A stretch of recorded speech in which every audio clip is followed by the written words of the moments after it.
terletak 132 km tenggara Ambon ini memang kepulauan yang terkenal dengan pemandangannya yang elok. Bahkan, Kepulauan Banda sempat mendapat julukan surga dunia karena keindahan bawah laut dan ikan yang melimpah. Nama besar Pulau Banda sendiri sebenarnya juga berkaitan dengan sejarah kemerdekaan Indonesia.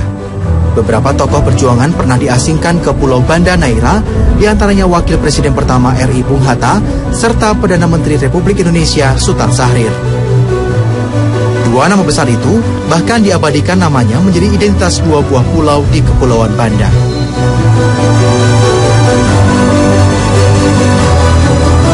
Sayangnya, reputasi besar Kepulauan Banda yang terdiri dari kumpulan 3 pulau besar dan 7 pulau kecil yang bertengger di tepi jurang bawah laut terdalam di Indonesia, yakni Laut Banda ini, seolah mendorong nasib rakyatnya ke dasar jurang.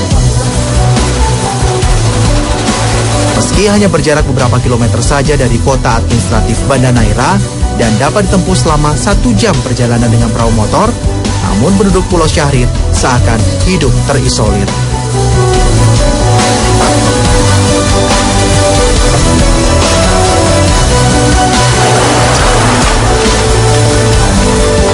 Ya, beberapa wilayah di Kepulauan Indonesia memang kerap terabaikan atau luput dari perhatian pemerintah.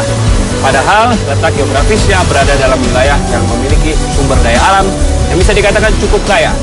Bahkan letaknya hanya berjarak beberapa kilometer saja dari wilayah yang sudah maju sekalipun. Indonesiaku kali ini akan mengajak Anda untuk melihat kehidupan di sebuah pulau yang 90% penduduknya memiliki keterbelakangan akibat minimnya fasilitas.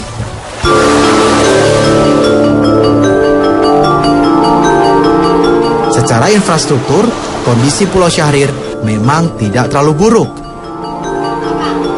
Namun yang menjadi masalah adalah kurangnya fasilitas penunjang kehidupan di pulau berpenduduk 150 jiwa ini. Sudah bertahun-tahun penduduk Pulau Syahrir tidak mendapat bantuan tenaga kesehatan dari pemerintah setempat. Di pulau ini sama sekali tidak terdapat puskesmas. Untuk sekedar berobat misalnya, para penduduk harus mendayung selama 2 jam ke Pulau Banda Neira. Rumah yang dulunya menjadi tempat tinggal tenaga kesehatan, kini hanya menjadi bangunan rusak tak terurus. Akibat situasi yang sudah berlangsung selama bertahun-tahun ini, seluruh ibu rumah tangga di Pulau Syahrir terbiasa untuk melakukan proses persalinan sendiri. Salah satunya, Ibu Rohim, yang terpaksa melahirkan 10 anaknya tanpa bantuan medis. Ini anak yang keberapa, Bu? Ini anak saya yang ke-8. Ke-8. Nah, Ibu anaknya 10. Katanya Ibu ini 10 anaknya semuanya melahirkan sendiri, Bu. Iya. Aku nggak kebayang, Bu. Kok bisa melahirkan sendiri itu gimana, Bu?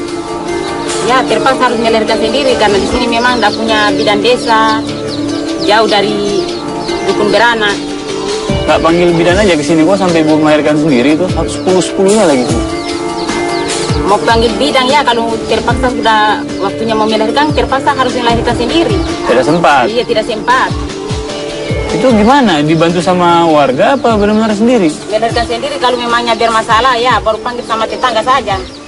Sini saling membantu begitu. Penduduk Pulau Syahrir juga bernasib sama seperti sebagian warga Indonesia yang tinggal di kepulauan. Pasokan listrik juga belum bisa mereka nikmati sepenuhnya. Beruntung, ada generator listrik yang sedikit membantu mengaliri listrik bagi warga Pulau Syahrir, meski hanya beroperasi malam hari. Mesin generator yang sudah beroperasi selama 15 tahun ini cukup mengobati kekecewaan penduduk yang merasa kurang mendapat perhatian pemerintah. Berapa, Bu, patungannya? Patungannya Rp3.000 per hari. Rp3.000 per Iya. hari. Kalau tidak punya duit, butuhin sendiri, kesadaran sendiri. Oh, seperti itu semuanya? Iya. Kesadaran sendiri ya? Iya, kesadaran sendiri. Oh, bukan diputusin sama... Bukan yang tukang jaga itu. Bukan yang jaga. Diesel, Oh, iya. setiap warga di sini, kalau memang tidak punya duit sehari itu, Iya, nggak pakai listrik. pakai listrik. Pakai apa, Bu? Berarti Pakai pelita.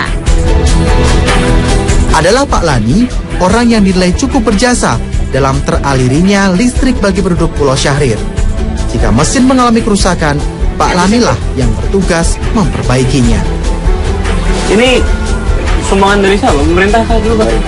Pemerintah. Ya. Di zaman Soeharto dapat sumbangan DT. Oh, sudah tertinggal. Kalau misalkan siang-siang itu boleh sih? Boleh. Contohnya seperti kegiatan apa? Ada kerja orang kami.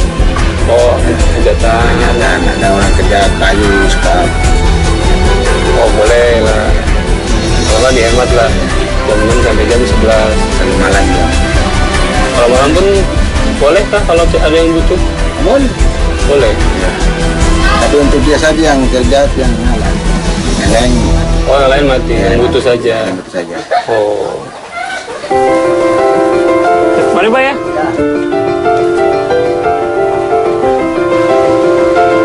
Kondisi cuaca yang tidak menentu adalah masalah lainnya bagi warga Pulau Syahrir yang pada umumnya berprofesi sebagai nelayan tradisional.